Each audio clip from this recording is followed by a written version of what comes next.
الشيطان الرجيم ألم تر كيف ضرب الله مثلا كلمة طيبة كشجرة طيبة أصلها ثابت وفرعها في السماء تؤتي أكلها كل حين بإذن ربها ويضرب الله الأمثال للناس لعلهم يتذكرون ومثل كلمة خبيثة كشجرة خبيثة اجتثت من فوق الأرض ما لها من قرار يثبت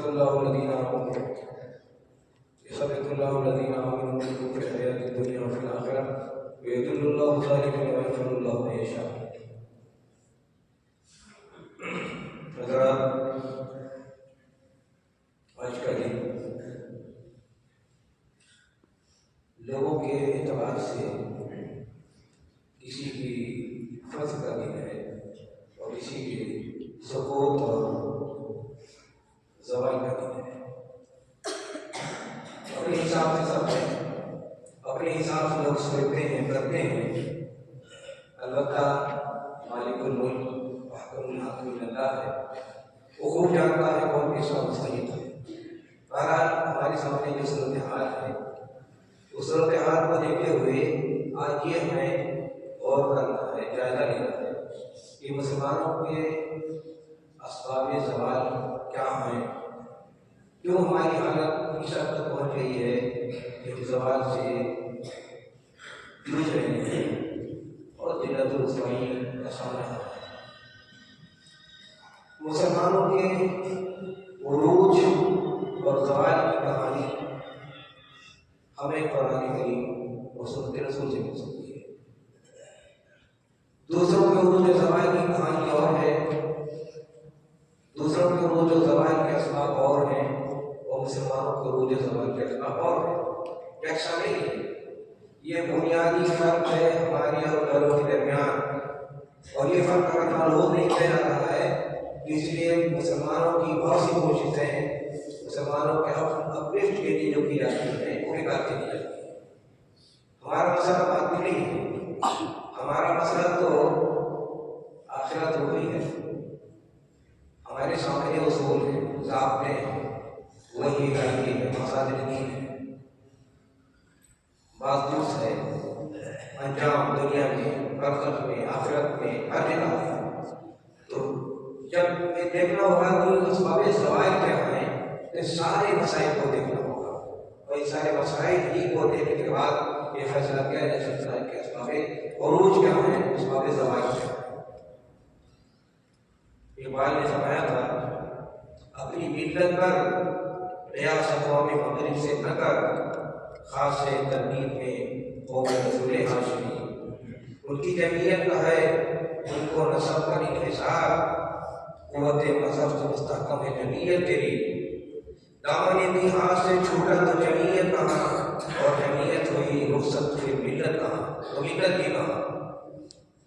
اور اسباب ترقی اور عروج کے لیے آج کی دنیا میں مادی ڈھانچے جو دیکھتے ہیں، کوئی کہتا ہے تعلیم میں کمی ہمارے زوال کا وجہ کی وجہ ہے، کوئی معاشیات میں زوال کی وجہ بتا رہا ہے، کوئی سماجی بستی کو زوال کا سبب بتا رہا ہے. تو اس کو بھی کسی شاعر نے بہت اچھا کہا، جو کہتے ہیں اقبال کا شعر ہے لیکن دوسرے کہتے ہیں اقبال کا نہیں ہے.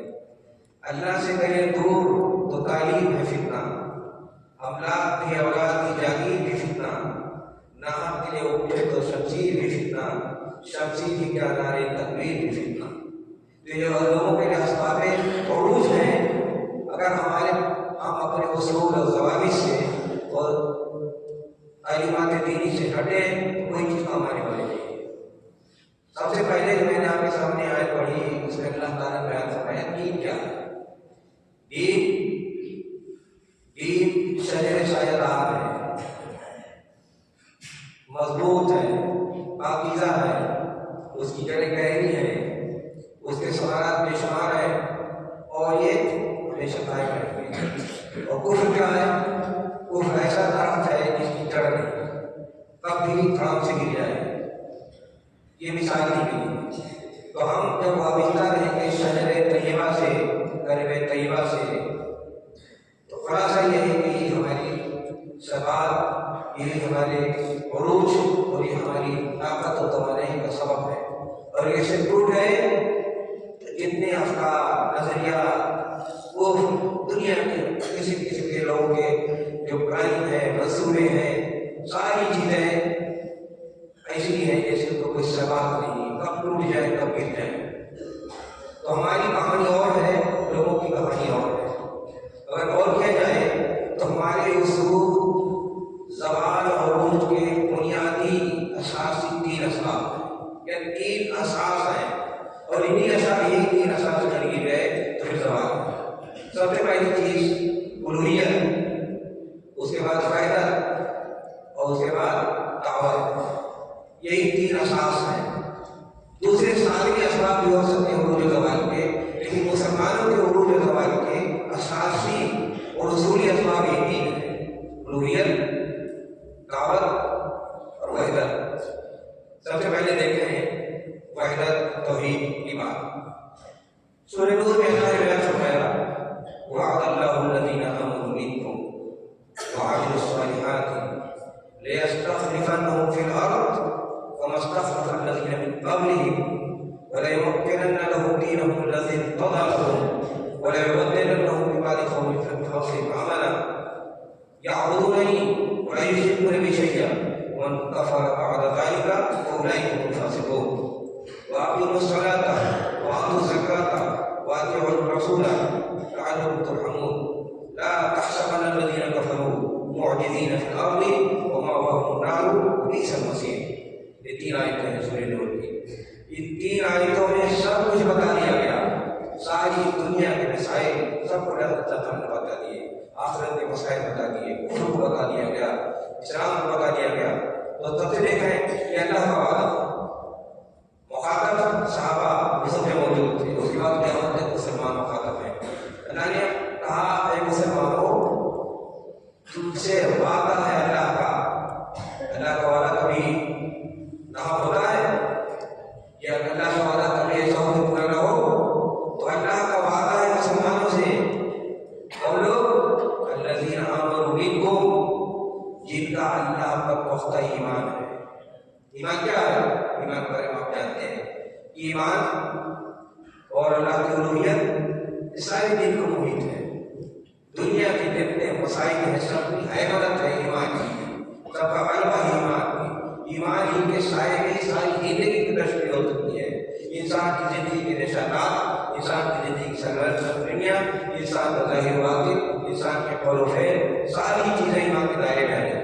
تو اللہ نے بیان فرمایا کہ اے وہ لوگوں جب تمہارا پختہ ایمان ہے اللہ پر، اور وعملوا الصالحات، اور جو لوگ عمل صالح کرتے ہیں۔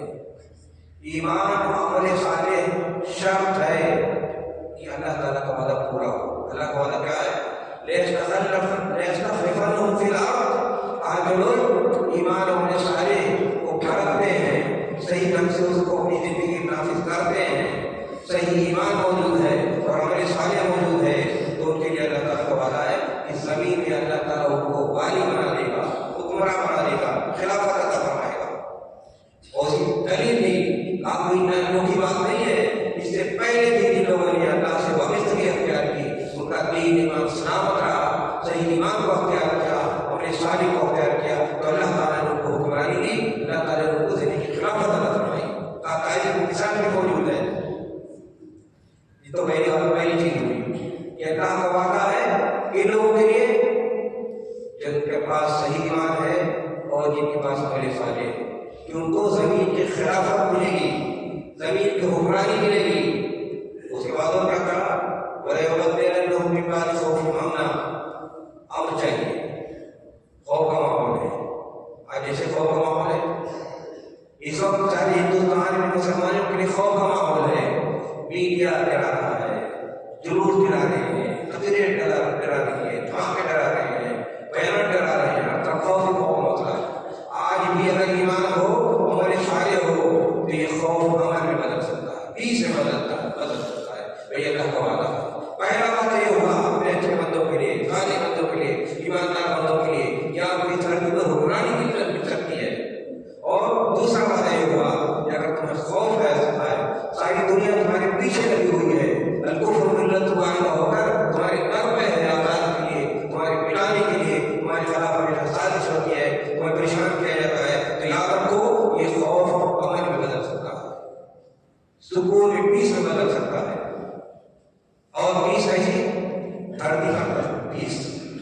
تجارت میں عمل، سیاست میں عمل، آپ کے دل و دماغ میں عمل، آپ کے گھر میں عمل، آپ کے قلب و ذہن میں عمل، ہر طرح کے عمل عام آپ حاصل ہو چکا ہے. یہ کون کرے گا؟ اللہ کا وعدہ. کہا اگر یہ کر کے دکھا دو کہ آپ کا ایمان صحیح ہے اور آپ کا عمل صحیح ہے تو سب کچھ اللہ تعالیٰ آپ کے لیے کر دے گا. ساری دنیا کو حکمرانی بھی مل جائے گی اور دنیا میں جتنے بھی خوف جانے والے ہیں، جتنے بھی ظلم کرنے والے ہیں، جتنے بھی ستم ڈھالنے والے ہیں، جتنے بھی آپ کو ڈرانے والے ہیں، ان کو اس دنیا سے اللہ تعالیٰ ختم کر دے گا اور آپ کو امن ہی ملے گا. اس بات فرمایا کیا عبودونی ولا یشرکون بی شیئا.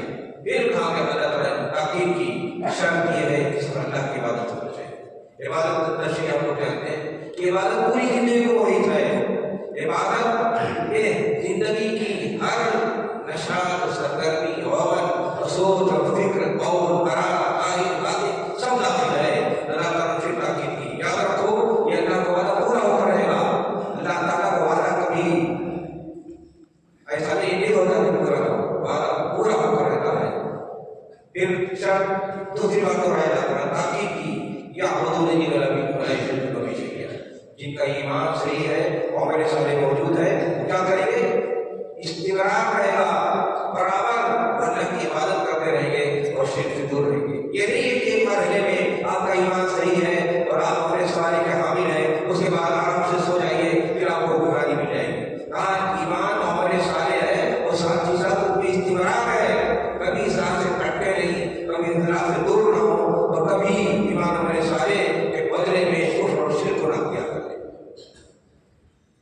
ومن کفر بعد ذلک فاولئک هم الفاسقون. کہا اگر انسان کو حکم مل گئی، ایمان ہمارے سارے بھی رہا، امر و پیس بھی حاصل ہو گیا، اس کے بعد بھی اگر تبدیلی آ گئی اور غلط راستہ کر لیا، شرک کرنے لگے، کفر کرنے لگے، تو پھر اس کا انجام یہ ہوا کہ اللہ کے فیصلہ فرمانے کے فاسق لوگ ہیں اور فاسق کافروں کو جو سزا ملتی ہے وہ سزا ملے. اس آیت میں پھر اس کے بعد دوسری آیت نمبر 56 میں اللہ نے فرمایا وَأَقِیمُوا الصَّلَاةَ وَآتُوا الزَّکَاةَ وَأَطِیعُوا الرَّسُولَ لَعَلَّکُمْ تُرْحَمُونَ.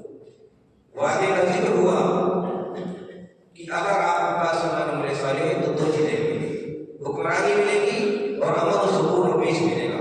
پھر اس بعد حکم دیا کہ اگر یہ چیز حاصل کرنا ہے تو یہ عملی لاگی ہے. وَأَقِیمُوا الصَّلَاةَ، نماز کو قائم رکھنا، زکات دیتے رہنا، وَأَطِیعُوا الرَّسُولَ، اور رسول کو کی اطاعت کرتے رہنا، لعلکم ترحمون، تاکہ تم پر رحم کیا جائے. رحمت کیا ہے؟ رحمت الہی جب برستی ہے تو دنیا کے سارے کایا بدنی چھٹ جاتی ہے. اور ایک قوم، ایک فرد اگر اپنے آپ کو اللہ کو اس کا مستحق بنا دے کہ اللہ کی رحمت اس میں شامل حال ہو، قومی طور پر یا فردی طور پر اس زندگی میں کوئی مشکل نہیں مل سکتی. اور یہ کہ اللہ کی رحمت ہے، اسی لیے اس دنیا میں زندگی، اس کائنات میں زندگی ہے، ذرے ذرے میں زندگی ہے، نفس نفس میں زندگی ہے. بغیر اللہ کی رحمت کے دنیا میں ایک سیکنڈ حیات باقی نہیں رہ سکتی. تو اللہ نے بیان فرمایا، پہلے وعدہ کیا، اس کے بعد حکم دیا، ایک کو بدلنا نہیں، پھر اس بات کا اور آگے کے ساتھ فرمایا کہ جو نماز پڑھتے رہنا، زکات دیتے رہنا، رسول کی اطاعت کرنا، تب تمہیں اللہ کی رحمت ملے گی. ساتھ 57 آیت میں اللہ نے بیان فرمایا لا تحسبن الذين كفروا معجزين في الارض ومأواهم النار وبئس المصير. کہا مسلمان کفار دنیا میں رہیں گے، حالات دیگر ہوتے رہیں گے، اور اگر کبھی کفر کو غلبہ حاصل ہو جائے، ایک طرف وعدہ ہے کہ آپ کو حکمرانی ملے گی، پیش ملے گی، اس کے شرط لگا دی، نماز پڑھو، زکات دو، عمل صالح کرو، ایمان کو صحیح ایمان کو برقرار رکھو. اس کے بعد یہ بھی بتا دیا کہ اگر اس وعدے اور اس رحمت کے بعد اگر آپ کو سوال آ جائے، یہی کی صورتحال موجود ہے، مسلمان کسی حالت میں بھی ہیں اور کفار ساری دنیا میں کفر آنا جب تجبر کے ذریعے جی رہے ہیں، اگر مسلمان کو دھمکاتے رہے یا مٹانے کی کوشش کریں تو فرمایا یاد رکھنا وَلَا تَحْسَبَنَّ الَّذِينَ كَفَرُوا مُعْجِزِينَ فِي الْأَرْضِ وَمَأْوَاهُمُ النَّارُ وَبِئْسَ الْمَصِيرُ. آج جو صورتحال موجود ہے، آج کمزور ہے، اگر دھمکیاں دی جا رہی ہیں، تو اللہ نے بیان فرمایا کہ مومنوں اگر تم ایمان مومن کی حیثیت سے رہ رہے ہو اور اللہ کے ساتھ وفا نبھا رہے ہو، دین سے وابستگی قائم ہے، تو یہ بس سمجھنا کہ کفار میں طاقتور ہو گئے. اللہ تعالیٰ کی طاقت، اللہ تعالیٰ کا غلبہ، اللہ تعالیٰ کی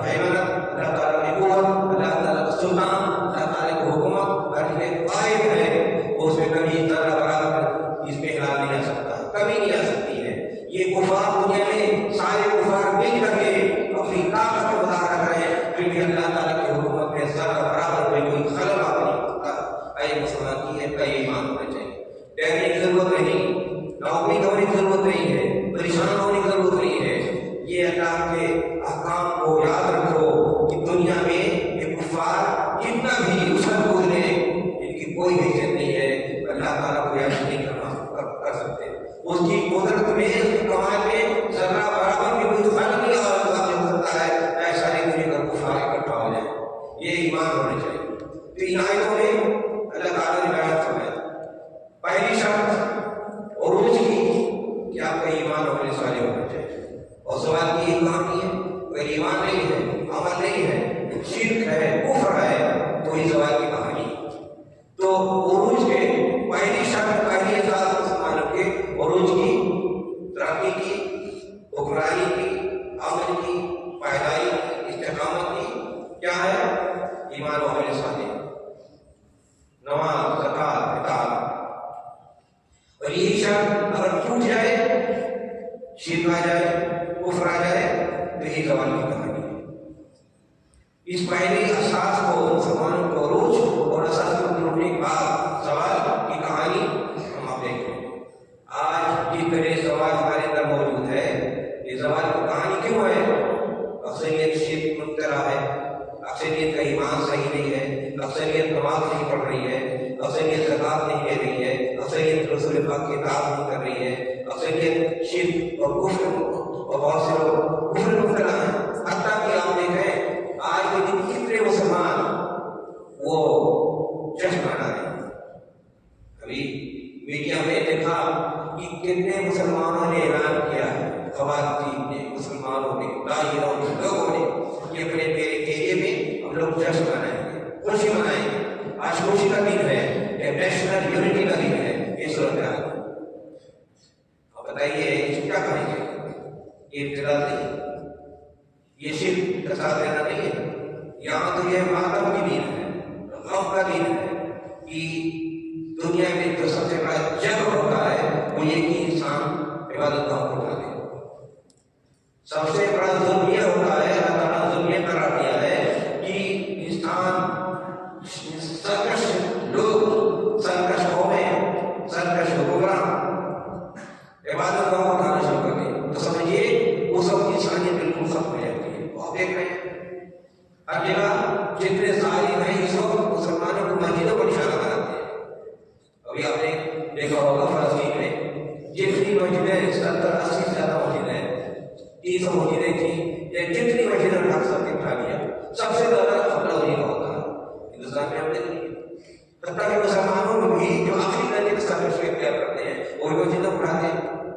انسان کی سب سے زیادہ خصلت اور زوال کی سب سے بڑی علامت یہ ہوتی ہے کہ وہ جب اللہ تعالیٰ کو نہ مانے، اللہ کی عبودیت کو نہ مانے، اللہ تعالیٰ کا ایمان صحیح نہ ہو، نہ پرستی اس کے اندر آ جائے، تو یہ سب سے بڑے زوال کی کہانی ہو جاتی ہے۔ تو مسلمانوں میں اگر ایسے لوگ موجود ہوں جو مسجدیں کھانے کے تیار ہو جائیں اور مسجدیں کھاتے رہتے ہیں، تاریخ موجود ہے، ہر سال مسلمان مسجدیں بھی لاتے ہیں۔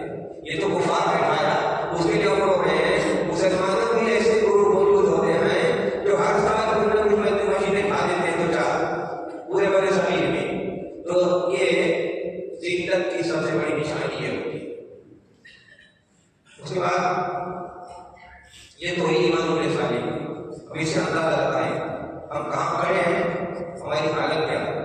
انفرادی طور پر ہر انسان کو جائزہ لینا چاہیے کہ ہمارے پاس صحیح ایمان کتنا ہے اور عمل صالح کتنا ہے۔ مستند صحیح ایمان اور مستند صحیح عمل صالح۔ عمل صالح کا اعتبار نہیں ہے جو آدمی اپنے طور پر طے کر لے، یہ ایمان کو اعتبار نہیں ہے جو آدمی اپنے طور پر طے کر لے۔ جو قرآن و سنت سے صحیح ایمان ہے، اگر وہ موجود ہے، وہ قرآن و سنت سے ثابت جو صحیح صالح ایمان عمل ہے، تو اس کا سوال یہ ہے کہ اللہ تعالیٰ کا وعدہ قیامت تک مسلمانوں کے لیے موجود ہے کہ تمہیں دنیا میں حکمرانی مل سکتی ہے، اور تمہیں دنیا کی سرخروئی مل سکتی ہے، اور تمہیں دنیا میں امن و شانتی مل سکتی ہے، اور دنیا کے جتنے آقا ہیں، جتنے کفار ہیں، جتنے طاقتور ہیں، جتنا بھی ڈرانا دھمکانا چاہیں، اس کا کوئی فرق نہیں پڑے گا۔ تو یہ ہے پہلی اساسی شرط مسلمانوں کے فروغ کے لیے، اور اساسی سبب مسلمانوں کے زوال کے لیے اگر یہ شروع نہ پائے جائے۔ اس کے بعد آئیے اب اندازہ لگیے کلمہ پڑھنا کوئی ایمانی کوئی آسان بات نہیں۔ ایک مسلمان جب سچا مسلمان بنتا ہے تو وہ ساری کائنات کا ہمراہ ہو جاتا ہے، اور ساری کائنات اس کے ہمراہ ہو جاتی ہے۔ اللہ کا جتنے سنت ہیں، سنن فطرت ہیں یا سنن شریعت ہیں، سب کو فالو ہو جاتا ہے۔ اور جب آدمی کفر کرتا ہے تو وہ دنیا کو کھیل سمجھتا ہے۔ آدمی نہ دنیا کو سیکھ پڑھ سکتا ہے، نہ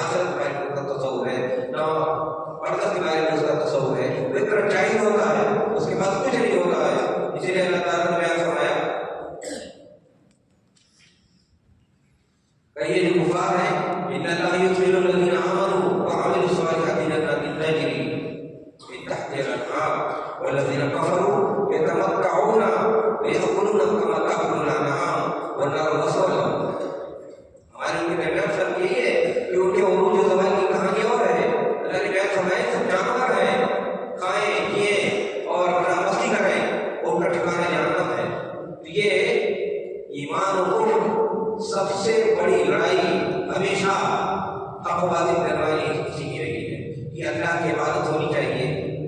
کفار ہمیشہ کہتے رہے یعنی بے شمار ہمارے لیے ملاقات موجود ہیں اور ہمیشہ ہم یہ تعلیم دیتے رہے کہ ایک اللہ کی عبادت ہونی چاہیے. کیوں؟ یہی کلمہ سب سے بڑا فیصلہ ہے دنیا میں، آخرت میں، برزخ میں. اس لیے اس کو صاف بنایا گیا. ایک مسلمانوں کے عروج و زوال کی کہانی اسی کلمے سے جڑی ہوئی ہے، کلمہ طیبہ. دوسری بات جو اساسی طور پر مسلمانوں کو عروج کی کہانی ہے وہ ہے وحدت.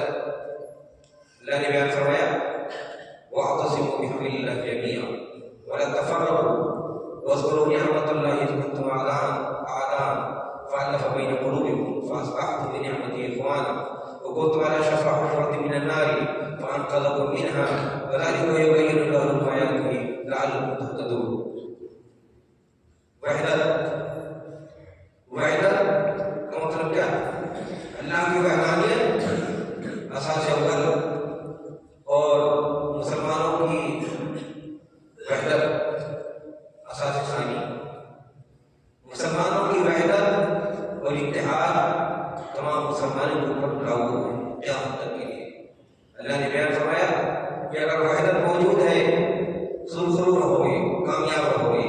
لیکن اگر وحدت موجود نہیں ہے تو اس کا مطلب آپ کلمہ کو صحیح طور پر نہیں کر رہے ہیں، نہ آپ کے پاس ایمان صحیح ہے نہ عمل صالح ہے. توحید کے بعد وحدت بنیادی شرط ہے. تو اللہ نے بیان فرمایا کہ آپ وحدت کو برقرار رکھنے کی کوشش کریں. اگر وحدت برقرار نہیں رہے گی تو اسی نے فرمایا وَأَطِيعُوا اللَّهَ وَرَسُولَهُ وَلَا تَنَازَعُوا وَتَفْشَلُوا وَتَذْهَبَ رِيحُكُمْ وَاصْبِرُوا إِنَّ اللَّهَ مَعَ الصَّابِرِينَ. وحدت میں کیسی ہے؟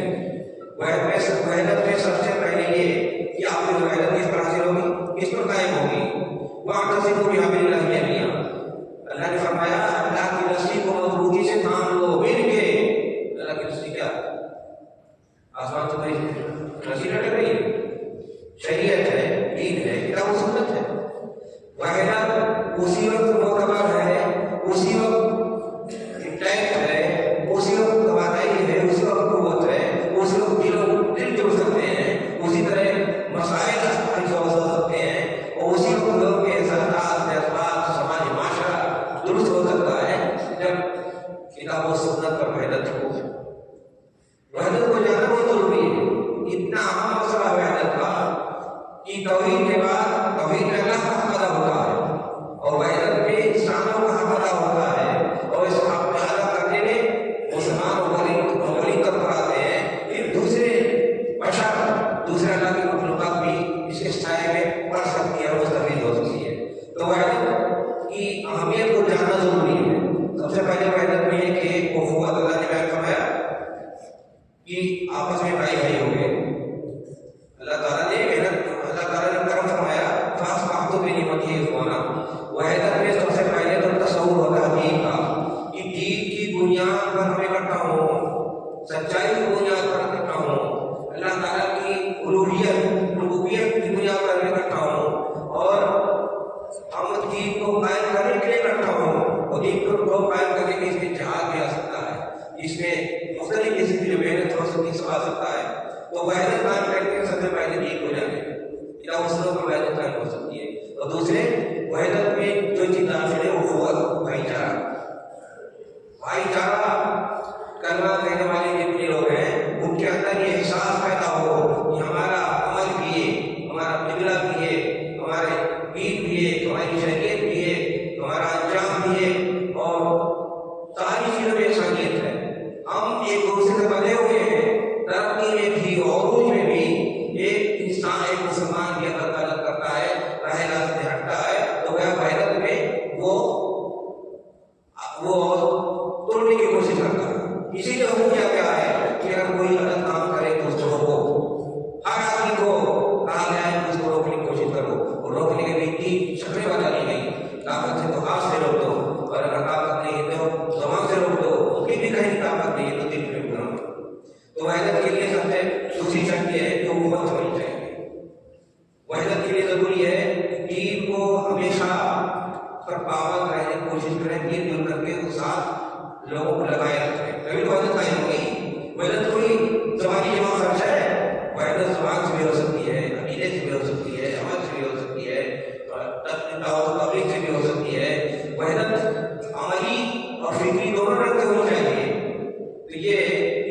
شرط یہ ہے وحدت میں کہ آپ شریعت پر عمل کریں، شریعت کے مطابق لوگوں کو چلانے کی کوشش کریں اور شریعت پر لوگوں کو قائم رکھنے کی کوشش کریں، تیسری شرط۔ وحدت میں چوتھی شرط یہ ہے کہ آپ کے اندر مساوات ہونی چاہیے۔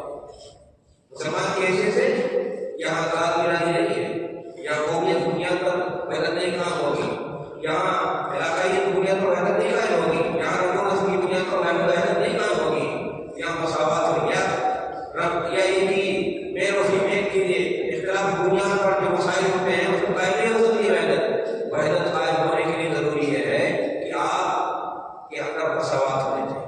مساوات کا شروع ان اکرمکم عند اللہ اتقاکم، جو آدمی بہتر ہے، دیندار ہے، اللہ کی راہ میں سب سے اونچا ہے، تو یہاں وحدت قائم کرنے کے لیے ضروری ہے چوتھی شرط مساوات کی۔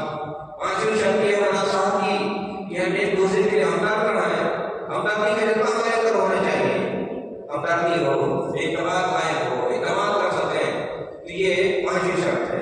تو وحدت قائم کرنے کے لیے ضروری ہے کہ تمام اساسیات کو جانیں۔ اگر یہ شعور ہمارے اندر موجود نہیں ہے، اگر یہ چیزیں ہم نہیں جانتے ہیں تو وحدت قائم نہیں ہو سکتی ہے۔ آپ وحدت قائم کرنے کے لیے وحدت کبھی نہیں کی، ہماری سیاسی وحدت ہونی چاہیے، ہماری سماجی وحدت ہونی چاہیے، ہمارے اندر اور بھی جتنے پروگرس گران ہو سکتے ہیں، معاشرتی، معاشی، ساری چیزیں تعلیمی، ہر ایک میں وحدت کی شمولیت ہونی چاہیے، وحدت کو کا مظہر ہونا چاہیے، تمام چیزوں میں وحدت داخل ہو، شامل ہو۔ لیکن آج مسلمان پہلی بات ہے وحدت سمجھتے ہی نہیں۔ بہت سے لوگ چاہے اجتماعی وحدت کی بات کرتے ہیں کہ جتنے لوگ ہیں سبھی لوگ، چاہے وہ آپ حدیث میں مانتے ہو، قرآن کی تفسیر کرتے ہو، صحابہ کو گالی دیتے ہو، فیس فاسق ہو، فاجر ہو، حرام خور ہو، سارے رسول خور ہو، سارے لوگ اکٹھا ہو جاؤ، وحدت، یہ وحدت کا تصور۔ آج کے ہمارے میں خواہشات کے طور پر بہت سے وحدت کے نام پر جماعتیں قائم کیے ہوئے ہیں، وحدت انقلابی، بہت سے لوگ وحدت کی ترویج کرتے رہتے ہیں۔ آج مسلمانوں کے لیے واجب ہے تمام لوگ اکٹھا ہو جائیں، یہ وحدت ہے؟ وحدت نہیں ہے، یہ چالی چیزیں تماشا ہے، اور خرید کسی چیز کو وحدت والے تیار ہے، کیا کتنے مسلمان ہو سب وحدت، یہ وحدت نہیں ہے۔ یہ بھی بہت بڑی گمراہی ہے اور بہت بڑی بھول ہے کہ لوگ وحدت کو یہ سمجھتے ہیں کہ جسمانی وحدت میں اکٹھا بیٹھ گئے، وحدت نہیں ہے۔ اصول کی وحدت، عقیدے کی وحدت، انجام کی وحدت کی جو پانچ شرطیں بتائی گئی، داخل وحدت میں وہ ساری چیزیں ہونی چاہیے، تبھی انسان مسلمانوں کے اندر وحدت قائم ہو سکتی ہے۔ آج مسلمان سمجھتے ہیں بار جتنی دنیا کی شرارتیں ہیں، اختلافات کی جتنی شکلیں ہیں، ساری اختلافات ہمارے موجود ہیں۔ عقیدے کے اختلاف ہے، رنگ و نسل کا اختلاف ہے، مسائل کا اختلاف ہے، جغرافی کا اختلاف ہے، تقدیراتی کا اختلاف ہے، یہ سارے اختلافات جو بنیادی طور پر دنیا میں پائے جاتے ہیں، اور یہ اختلافات دنیا کا ملک بن گئے ہیں، قوم بن گئی ہے، وہ سارے فرق ہمارے یہاں موجود ہیں۔ تو یہ زوال کی کہانی ہے۔ اگر وحدت نہیں ہے اور صحیح وحدت صحیح سمجھ میں نہیں ہے، اوپری طور پر ایسے لوگ اکٹھا ہو جانا وحدت سمجھتے ہیں، تو یہ وحدت نہیں۔ اسلامی وحدت یہ ہے، آج زوال کی سب سے بڑی کہانی ہے دوسری کہ ہر مسلمان ہر ایک بارہ شیعہ وحدت کا تصور پیش کرتے ہیں، ان کا ساتھ تحریک لوگ پیش کرتے ہیں، سارے اکٹھا ہو جاتے ہیں۔ کچھ دیکھو کون کیا کرتا ہے، یہ فساد ہے، یہ اور زیادہ مسلمانوں کو دین سے دور کرنے کی شکل ہے۔ وہ یہی کہہ رہے ہیں کہ قرآن سنت کو کنارے رکھو، آؤ ہمارے جتنے ذاتی مفادات ہیں، مادی مفادات ہیں، ذاتی مادی مفادات کے لیے ہم اکٹھا ہو جائیں۔ یہ تو مادی اتحاد ہوا، یہ تو مادی اتحاد ہوا، اس کو فجور کا اتحاد ہوا، اللہ سے بغاوت کا اتحاد ہوا، لیکن یہ بڑے شور شرابے کے ساتھ چلتا ہے، اور بڑے اس میں فیشن کا مطلب بیان کرتے ہیں، اور جو لوگ اس وحدت کی بات کرتے ہیں وہ اپنے آپ کو امت کا مسیحا قرار دینے کی کوشش کرتے ہیں۔ ملحد قسم کے لوگ، فاسق قسم کے لوگ، بددین قسم کے لوگ، بدعقیدہ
ایمان میں صحیح عمل صالح جو کتاب و سنت کے مطابق ہو، یہی چیز میں آپ کو جوڑ سکتی ہے۔ اور آج بھی وحدت کی جو چیزیں موجود ہیں، نماز وحدت کا سب سے بڑا ذریعہ، عقیدہ وحدت کا سب سے بڑا ذریعہ، حج وحدت کا سب سے بڑا ذریعہ، یا مسلمانوں کے آپس کے معاملات جو بھی چھوٹی بہت کمتریاں موجود ہیں یا عقائد موجود ہیں یا برامدی موجود ہے، یہ اسلامی وحدت کے مظاہر ہیں۔ لیکن یہ جو وحدت کی کوشش کی جا رہی ہے فراڈ کرنے کے لیے، دھوکہ دینے کے لیے، یہ مسلمانوں کے سوال کا بہت بڑا ذریعہ بن جا رہا ہے، اور وحدت اسلامی کے تصور کو برابر کرنے کی سب سے بڑی کوشش بنتی جا رہی ہے۔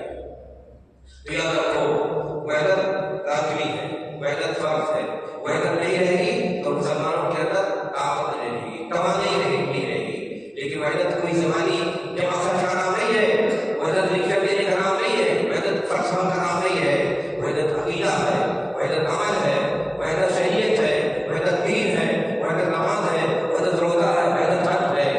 وحدت کے لیے تمام چیزوں کا جتن کرنا پڑے گا۔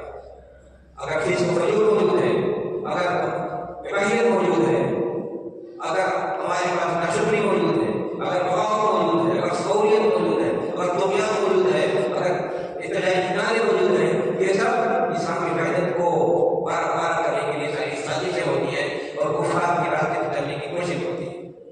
تو یہ ہے وحدت کی کمی۔ اچھا، جب انسان کی نیت صحیح ہو اور جب خواہشمند ہو، طلب ہو کہ صحیح وحدت ہمارے طرح جائے، اللہ تعالیٰ دلوں کو دیکھتا ہے تو دلوں کو جوڑتا ہے۔ لو انفقتم ما فی الارض جميعا، اللہ تعالیٰ نے فرمایا کہ اگر ساری رسول گرامی کو خطاب فرمایا ہے سورہ انفال میں کہ اگر ساری دنیا کی دولت اکٹھا کرو، انسان کے پاس میں ہے، جتنا سب کچھ لگا دے تو دو دل کو جوڑ نہیں سکتا۔ لیکن جب دلوں میں نرمی پیدا ہو، اللہ کے لیے خشیت پیدا ہو، صحیح ایمان داخل ہو جائے، ہمارے سارے ہماری دنیا میں آ جائے، تو سب اللہ تعالیٰ کا کرم ہوتا ہے، مہربانی ہوتی ہے، تو اللہ تعالیٰ دلوں کو جوڑ دیتا ہے۔ تو دلوں کو جوڑنے کا سب سے بڑا ذریعہ یہ ہے کہ اپنے دلوں کو درست کریں ایمان والے صالح کے ذریعے، تو اللہ تعالیٰ کی مہربانی ہوگی، رحمت ہوگی، تو اللہ تعالیٰ دلوں کو جوڑ دینا اور ہمارے گھر وحدت پیدا ہو سکتی ہے۔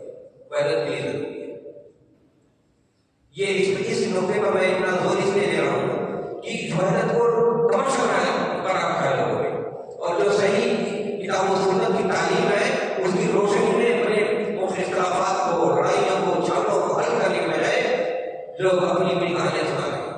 آج جو حزبیت موجود ہے، جو مذہبی تعصبات موجود ہیں، اس کی وجہ کیا ہے؟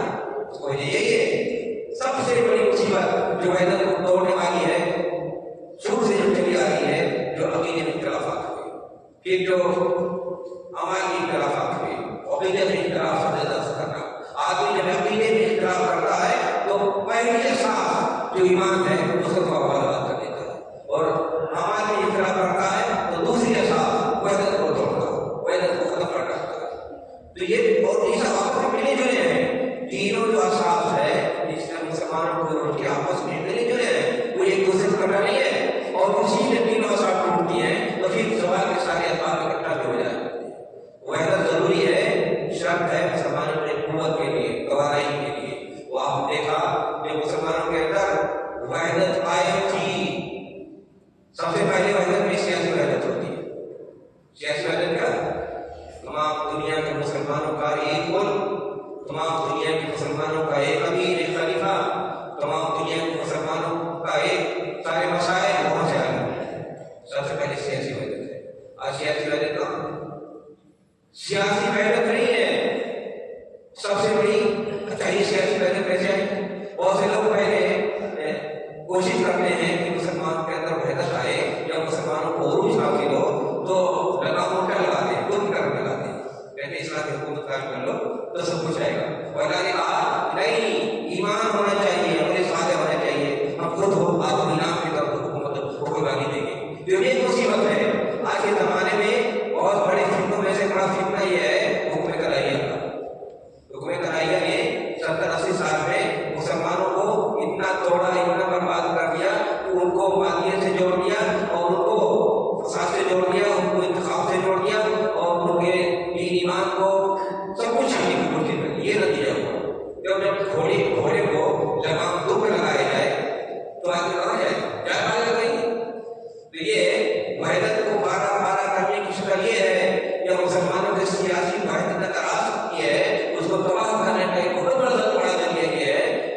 لگام بڑے حصوں میں لگایا جائے، یعنی پہلے حکومت ملنی چاہیے۔ اور اللہ تعالیٰ کہتے ہیں کہ نہیں، اللہ کا تم سے وعدہ ہے اگر تمہارے پاس ایمان ہے، عمل صالح ہے، تو تمہیں خود اللہ تعالیٰ نواز دے گا، حکومت بھی نواز دے گا، امن و شانتی بھی نواز دے گا۔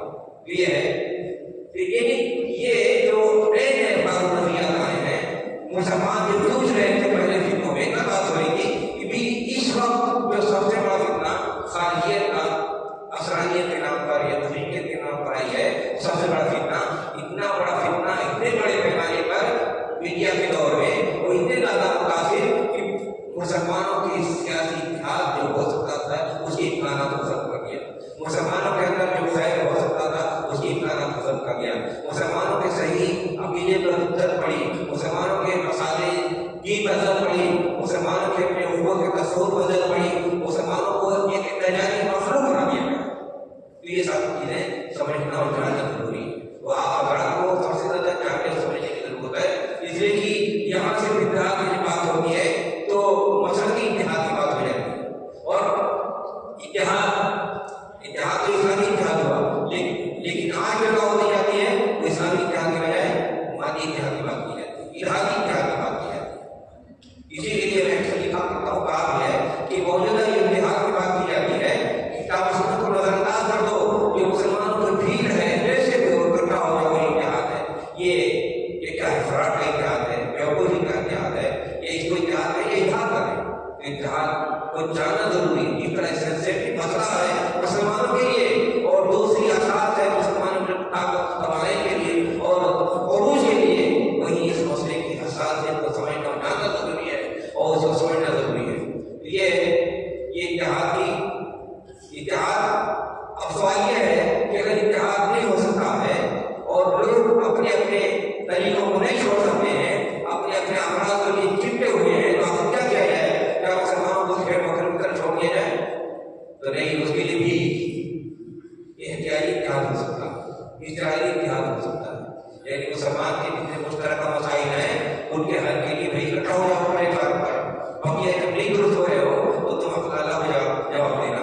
لیکن یہاں اگر آپ کا وجود خطرے میں ہے، جیسے ہندوستان ہے، ہمارا وجود خطرے میں، ہماری معیشت خطرے میں، ہماری تعلیم خطرے میں، ہمارے دین کے سارے شاعر خطرے میں، یہ تصور کا مسئلہ ہے، تو اتحاد ایک شکل جو اجتماعی ہو سکتی ہے، احتیاطی ہو سکتی ہے کہ اگر آپ اپنے امراض سے چپٹے ہوئے ہیں، تعصبات سے چپٹے ہوئے ہیں، نہیں آپ چھوڑ سکتے ہیں، تو ضروری ہے کہ بھائی جو ہمارے مشترکہ مسائل ہیں اس مشترکہ مسائل میں اکٹھا ہو۔ تو یہ اس کی بھی گنجائش ہے، لیکن یہ وقتی حل ہے، اصل مستقل یہ ہے وہ آپس سے پورے ہونے کا ہے کہ غلط فرق اللہ کی مضبوطی نصیب مضبوطی نہ ہو اسے ہٹو نہیں۔ یہ تو ہوگا اتحاد کی وحدت ہی میں طاقت ہے۔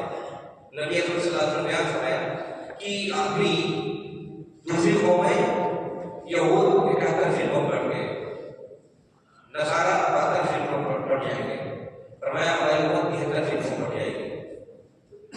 یہ کیا تھا؟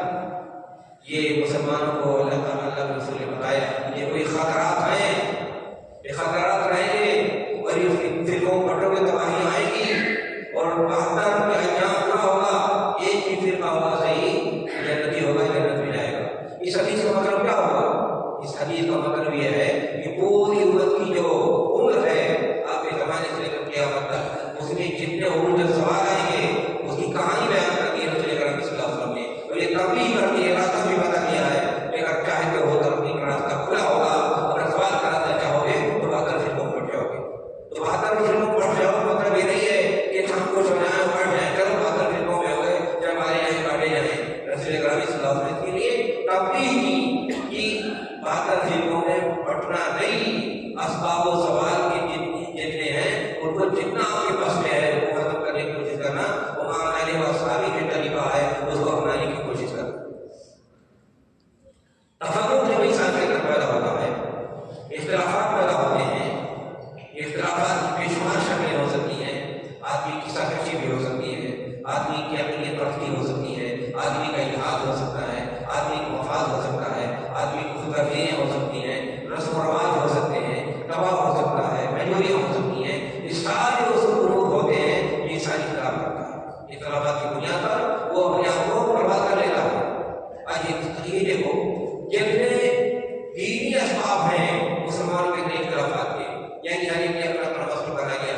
عقیدے کے طور پر عقیدے میں بھی، اعمال میں بھی، فقہ میں بھی، سیاست میں بھی، ہر چیز میں اور یہ کہ جو اسباب اور اختلافات کے نفس پرستی کے اسباب دیکھیے کتنے اسباب موجود ہیں.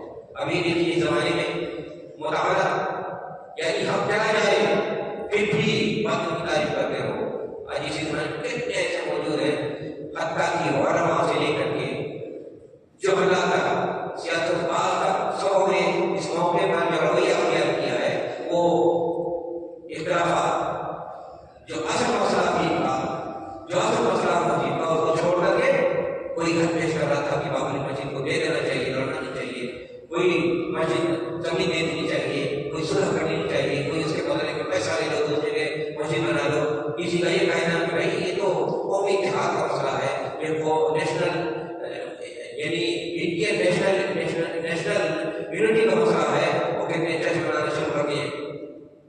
آج موقع یہ ہے کہ دیکھیں اختلاف، یہ RSS کا منچ ہے، مسلم منچ RSS کا، اس کا ایک سربراہ ہے، اس نے مسلمانوں کو پیغام دیا ہے کہ مسلمانوں کی چاہیے کہ اپنی مسجدوں میں بیٹھ کر کے دعا کریں، ایک دن کی خوشی منائیں، اور اس کی اہمیت بتائیں، اور یہ دعا کریں کہ اسے یہاں تمام ہندوستان کے باشندوں میں یونٹی قائم رہے. یہ بھی تماشا ہو رہا ہے. اور اسی اسلام کو اسی منچ میں مسلم منچ میں بہت سے ممبران ہیں، ٹائم چاہیے کہ اس کے 5,000 ممبران وہ RSS جس کی بنیاد پر سب ڈرامے چل رہے ہیں. ہر جگہ مسلمان کو خطرہ، خوف اور جان مال کا خطرہ لگا ہوا ہے. یہ جہاں چاہتے ہیں ہر جگہ دبانے کی کوشش کی جا رہی ہے، اور روزانہ نئے مسائل آ رہے ہیں. وہی شرط ہے، اس کا مسلم منچ ہے، اس کے ممبر ہزاروں پیدا ہوئے ہیں. ایک ٹائم تھا کہ 5,000 ہے، کہا جاتا ہے 60,000 مسلم اس کے ممبر بن گئے. اور اس حادثے کے بعد وہاں ایک سیلاب ہو جائے، اور اس میں علماء کرام بھی ہیں، اس میں علماء کرام بھی ہیں. وحید الدین خان سب سے پہلے اس کے ممبر بنے ہوئے تھے، اس کی حمایت. اور ہماری جماعت کے بہت سے علماء ہیں جو دلی تک کے لوگ ان لوگ کا چھوڑ. تو یہ بھی ہے، اتنا پروٹیسٹ یہاں ہو چکا ہے کہ دوسروں کے لیے رمز بن گیا ہے مسلمانوں کی تباہی کا اور رام راج کے قیام کا. اس میں بھی ایسے بڑے بڑے لوگ ہیں کہ وہ بھی اس لوگوں کے حمایت میں ہیں، یہ کام کر رہے ہیں مسلمانوں کو برباد کرنے، مسلمانوں کو اٹھانے، مسلمانوں کو ختم کرنے کے لیے. ایک طرح کی ذریعہ آج بھی اگر یہ اس عقیدے کو سمجھا جاتا کہ ہم کہاں کھڑے ہیں، ہمارے خلاف سازشیں کیا ہو رہی ہیں، تو کم سے کم بہت سے لوگوں کے اندر سدھار آ جاتا. بہت سے لوگ بیٹھ کر کے روتے گن رہا تھے اللہ کی بارگاہ میں، توبہ کرتے، اپنی صورتحال پر آنسو بہاتے، اور یہ بات سوال جو آیا ہے جو ذلت و رسوائی ہوئی ہے ساری دنیا میں، اور مسلمانوں کو جس طرح ساری دنیا میں فیمس کیا ہے، اس سب سے نئے گزرے لوگ ہیں، ان کو جس طرح چاہو دبا لو، اس صورتحال پر چیزیں رہ جائیں گی. پر ہمیں رونے کی بات تھی، سوچنے کی بات تھی، توبہ کرنے کی بات تھی، بازیابی کی بات تھی، اپنے آپ کو سدھارنے کی بات تھی. لیکن اس پہ گزرے حالت میں، گزری حالت میں بھی بہت سے ایسے ہیں علماء کے طبقے میں، سیاستدانوں کے طبقے میں، سماجیات کے طبقے میں، جو لوگ خوشی منا رہے ہیں، جشن منا رہے ہیں. خود وہاں پر ایک مسلمان کو کوئی کافی بڑی زمین ہے، اس میں اسے ٹینٹ لگائے خوشی منانے کے لیے. اور جو لوگ آئے وہاں پر ان کے شرفالو ان کے کھانے پینے کا انتظام کر رہا. مہاراشٹر سے ایک مسلم لیڈی جا رہی ہے، یہاں سے پیدل جا رہی ہے، اس کا ہندوستان ہے. مرادآباد کے صاحب جو پیٹر کا برتن کام کرتے ہیں، اور بہت بڑا وہ بنایا پیٹر کا مجسمہ اس مندر کا، ایک طرف مندر ہے دوسرے مولی. یہ مسلمانوں نے سب کچھ ہو رہا.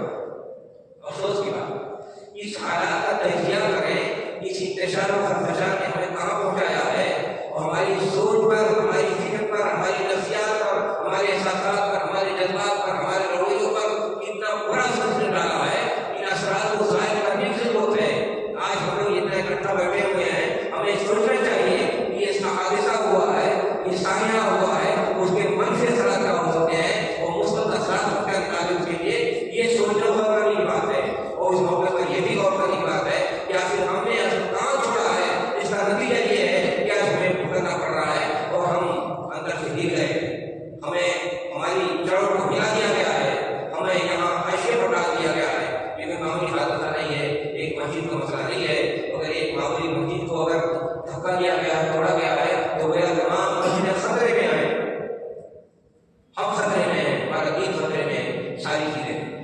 اس کا علاج کیا ہے؟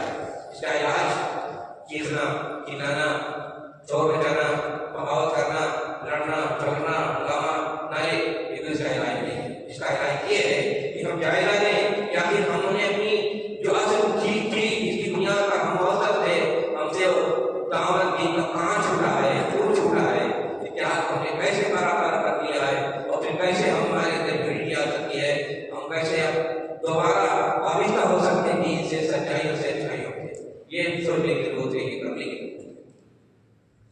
تیسری جو اساس ہے جس کی بنیاد پر مسلمانوں کو عروج حاصل ہو سکتا ہے وہ اساس ہے اقامت دین. دین آپ کو ملا دین پر عمل کریں آپ کے اندر طاقت و توانائی ہے اور دین کو قائم کریں. دین کو کیسے قائم کرنا ہے؟ فاتقوا اللہ ما استطعتم. ہر زمانے میں ہر جگہ دین کو قائم کرنے کا مطلب یہ ہے کہ جہاں مسلمان جس پوزیشن میں ہو مکمل طور پر دین پر عمل کرنے کی کوشش کریں.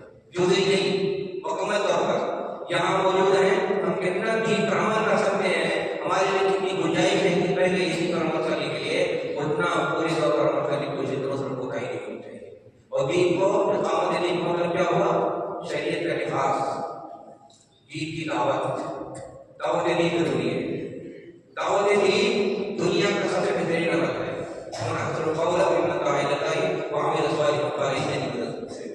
سب سے بہتر عمل دنیا میں جو ہو سکتا ہے انسان کر سکتا ہے فرائض اور واجبات کے بعد یہ کہ آدمی دعوت و تبلیغ مسلمانوں کی سب سے بڑی توانائی کا ذریعہ دعوت و تبلیغ ہے.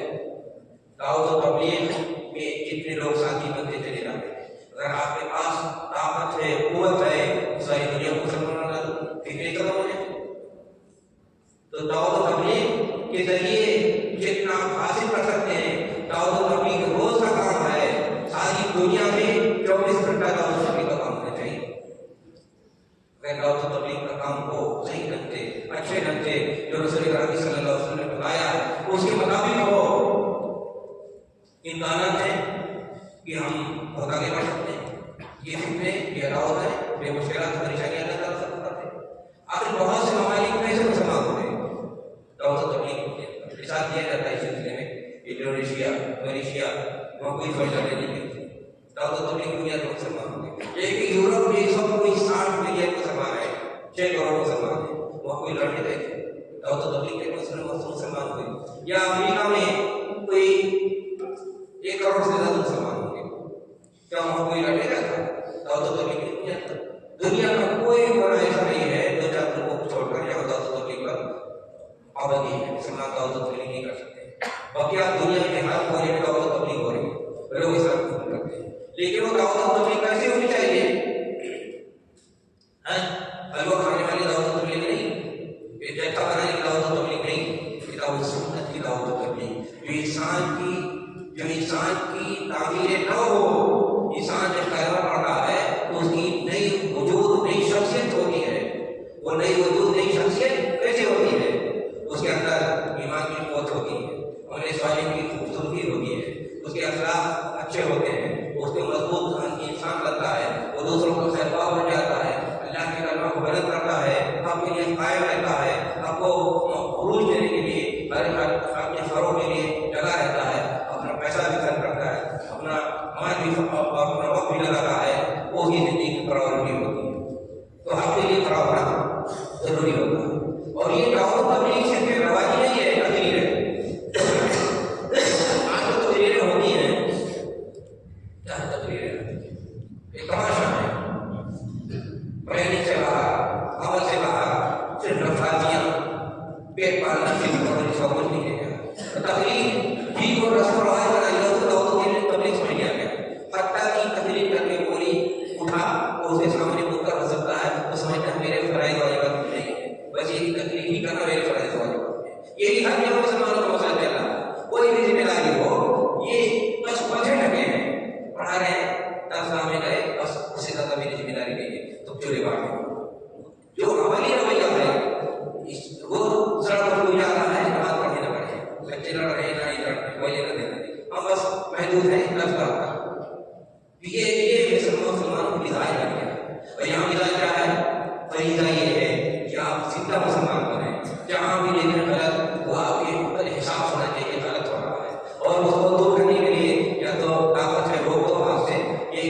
سے کہو نہیں کہو تو دل میں قربان. یہ تینوں کیفیت غائب ہو گئی. ہر آدمی یہ ہے کہ اگر میں سوچ کی یعنی زندگی میں آپ عیش کرو تو دوبارہ زندگی چھوڑ جاتی ہے. تو یہ مثال میں کیا ہے خاموشی مطلب پرستی. جتنا آپ کو کیا ہے سونپی گئی ذمہ داریاں وہ متعین ہے اور ستنا ہے اور کیا میرا کوئی لیتے ہیں. یہ ہر جگہ پر سامان کو مثال مل گیا.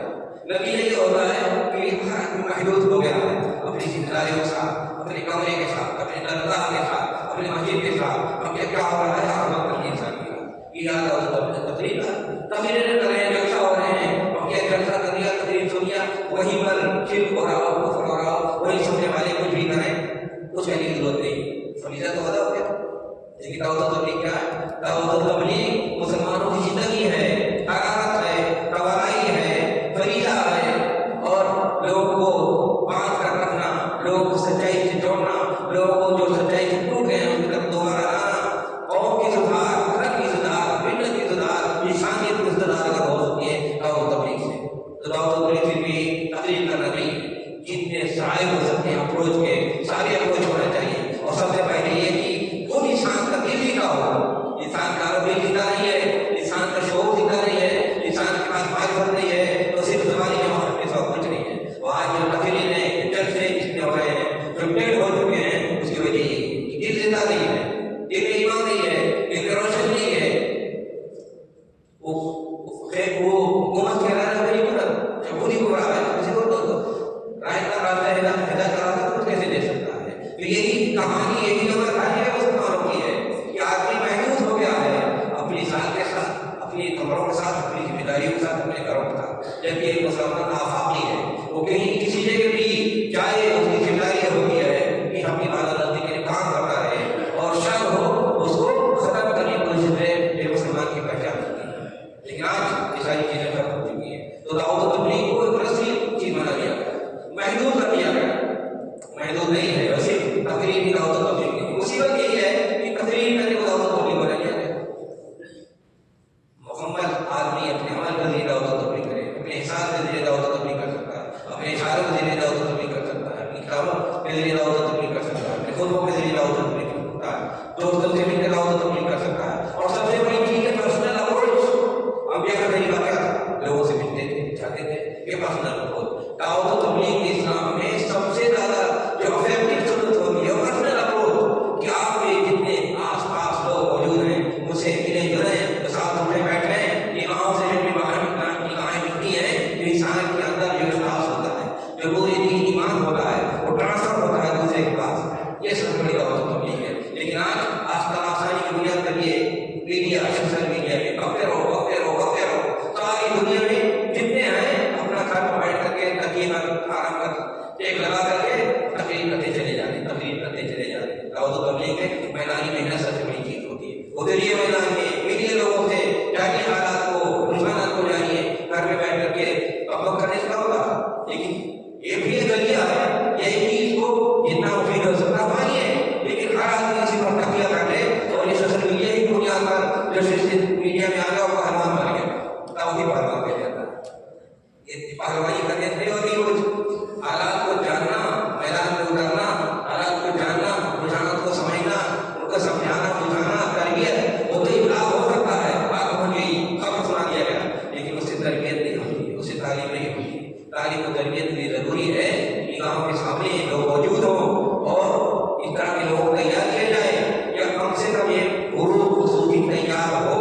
جو قرآن کا اصول ہے یہ گروپ ہونا چاہیے جس کو احساس حاصل ہو دین میں, دعوت میں, اور ہو جائے اپنے ایریے میں لوگوں کو دین کے طرف اٹھائے. تو ایک بڑا مسئلہ یہ بھی ہے دعوت و تبلیغ میں کہ آج جو مشکلات یہ ہیں دعوت و تبلیغ کو جشن بنا لیا گیا ہے, میلہ بنا لیا گیا ہے, شکم قانونی کا مسئلہ بنا لیا گیا ہے, شہرت کا ذریعہ بنا لیا گیا ہے, اور عوام کی بھیڑ یہ ہے کہ اسی طرف بھیڑ پڑتی ہے, مائل ہو جاتی ہے. وہ لوگ جن کی شہادت قبول نہیں ہے, وہ لوگ جو دنیا کے نئے گزرے خصیص جن لوگ ہیں, وہ جن کی زندگی میں کوئی ایسا ہے ہی نہیں سوائے شر و فساد کے کچھ نہیں ہے, آج مسلمانوں کے سب سے بڑے دائی خطیب مانے جاتے ہیں. خاتم اہل حدیثوں میں مد ماری گئی ہے جیسے اہل حدیثوں کی, جدھر دیکھو ادھر غصہ, فجا, جن کی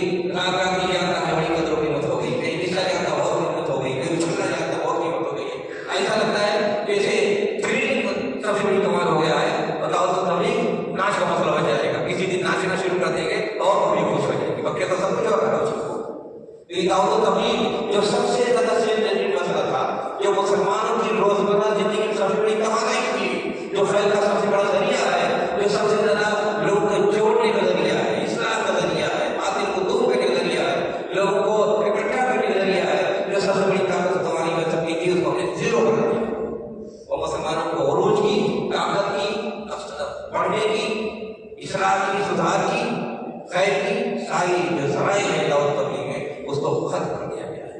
آپ لوگ بہت پڑھ رہے ہیں، دیکھیے، جانیے، پوچھیے، اور یہ شور سے جو برباد کر دیا گیا ہے اس کو پھر سے زندہ کیجیے۔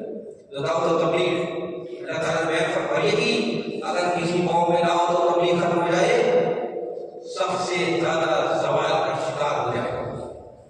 یہودیوں کے دعوت و تبلیغ کا تصور نہیں تھا، اپنی ذات تک تھے۔ آج دیکھیے سب سے پرانے ہیں وہ موجودہ دور میں جو قومیں یا بتائی جاتی ہے، کوئی دنیا میں 60 کی تہذیبیں 40 تہذیبیں ڈیولپ ہوئی۔ یہ دورہ کی کہانی ہے، قصۃ الہزار کتاب ہے، 40 میں اس نے کو کہا ہے کہ دنیا میں 40 تہذیبیں ڈیولپ ہوئی، سب ختم ہو گئی، لیکن 3-4 باتیں رہ گئی۔ اس میں یہودی سب سے پرانے ہیں، لیکن ان کا وقت کو دیکھو آج سب سے متعدد موجود ہے۔ کیوں؟ دعوت و تبلیغ کا تصور نہیں تھا، بس وہ ہم لیتے ہیں، ہماری قوم ہے بنی اسرائیل، بس انہیں میں رہنا ہے، وہ کیسا بنش ہے، ناپاک ہو گئے۔ دعوت و تبلیغ جہاں کب ہوئی، جہاں دعوت و تبلیغ کو ختم کر دیا گیا، پوری قوم کو تباہی اور بربادی سے کوئی نہیں بچا سکتا ہے۔ اگر آپ دیکھ رہے ہیں کہیں زندگی میں رمق ہے کسی قوم کے اندر تو وہ دعوت و تبلیغ کی بنیاد پر اسلام دعوتی مذہب، تبلیغی مذہب، تبلیغی دین ہے، اس لیے دعوت و تبلیغ کرنا فریضہ قرار دیا گیا اور کہا گیا کہ ہر مسلمان کا یہ بن سکتا ہے، کل رسموں سے ہی ہر آدمی اپنی حیثیت کے کمال سے ایک میرا جاہل ہے، لیکن اگر اللہ اور رسول سے محبت ہے اور صحیح اور صالح انسان ہے، جاہل ہے، پھر بھی بتا سکتا ہے کہ دعوت و تبلیغ کر سکتا کہ نہیں ہے، اپنی حیثیت سے دعوت و تبلیغ کر سکتا کہ نہیں ہے، بھائی نماز پڑھو، اس میں کوئی مشقت ہے، اتنا کر سکتا کہ نہیں کر پائے گا۔ کل رسموں سے ہی ہر آدمی مسلمان مبلغ ہے، راعی ہے اپنی حیثیت کے حساب سے، لیکن پریشانی یہاں آتی ہے جب غیر پڑھے لکھے لوگ، غیر ایکسپرٹ لوگ، غیر کے ساتھی لوگ مفتی بن جائیں، بھائی بن جائیں، خطیب بن جائیں، قرآن کا درس دینے لگے، حدیث کا درس دینے لگے، عربی نہیں جانتے، اس کے نماز نہیں جانتے، مسائل نہیں جانتے، وہاں پیدا ہوتی ہے۔ تو سب سے بڑا مسئلہ آج دعوت و تبلیغ کا یہ بھی ہے کہ جہالت، نادانی، بے ثوابت، شکم پروری، شہرت، یہ ساری چیزیں ایک طرف سے اللہ کے کر چکی ہیں اور ہر طرف سے شکل بھی دیا جا رہا ہے۔ جو آدمی صحیح تو اردو بھی نہیں بول سکتا ہے، تلفظ بھی صحیح نہیں ہے، وہ بھی آ کر کے جو سبیلیہ میں اپنا کام کھول لیا ہے دعوت و تبلیغ کر رہا ہے۔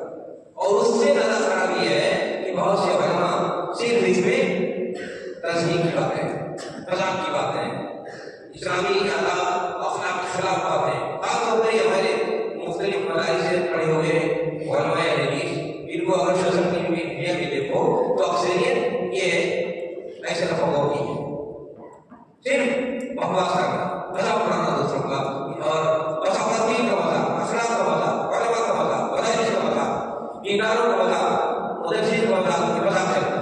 اس حد تک گراوٹ ہو چکی ہے کہ دعوت و تبلیغ کے نام پر جتنی تماشیاں ہو سکتی ہیں، جتنا شر ہو سکتا ہے، جتنی عبادت ہو سکتی ہے، جتنی بدتمیزیاں ہو سکتی ہیں، جتنی خرابیاں ہو سکتی ہیں، سب چیزیں آ چکی ہیں۔ اور یہی جلسوں میں جائیے، کہیں بھی جائیے، ساری مصیبتیں پریشانیاں ہوتی ہیں۔ جلسہ ہوتا ہے وہ لوگ آگے آگے جاتے ہیں جو سماجی معاشرے کے کرمنل قسم کے ہوتے ہیں، جلسہ کیا، چلتا کیا، کچھ بنا کھایا، کچھ بوری ہو گیا، کچھ شہرت حاصل ہو گئی، کچھ اسٹیج پہ ناچے گائے، یہ صورتحال بنتی چلی جاتی ہے۔ تو دعوت و تبلیغ جو سب سے بڑا کام ہے اور 24 گھنٹے کا کام ہے اور ہر آدمی کا کام ہے، اس کو ایسا محدود کر دیا گیا ہے کہ سب خاموش۔ اور ہمارے یہاں دعوت والی رسوں میں ریتوں میں 2 طبقہ ہے، مولوی سنانے والا ہے اور عوام کو بھی سننے والا ہے، بس یہ دعوت و تبلیغ ہے۔ جبکہ ہر آدمی کو مل کر کے دین کے قائم کرنا ضروری ہوتا ہے۔ جب سب لوگ مل کر کے دین کو فروغ نہیں دیں گے اور سب مل کر کے دین کے فروغ کی بات نہیں کریں گے، کام نہیں کریں گے، تو کیسے دعوت و تبلیغ ہو سکتی ہے؟ کیا یہی ہے دعوت و تبلیغ کی ہم نے تقریر کی، آگے مرتبہ اصول یا تبلیغ ختم ہو گیا؟ بلکہ ہر آدمی کی ذمہ داری ہے کہ دین کو پھیلانے کی کوشش کرے، صرف علماء کی نہیں ہے۔ اور یہ جو کٹری بنائی گئی ہے، یہ مولوی تقریر کرے گا، وہ نہیں سنیں گے، بس یہ کل کہانی ہماری دعوت و تبلیغ۔ دوسروں کیا میں بتاتا ہوں، کہا کرتا ہوں کہ دعوت و تبلیغ کے لیے مرکزیت ضروری ہے، احتیاط ضروری ہے، محنت ضروری ہے، محنت ضروری ہے۔ 3 چیزیں اگر ہو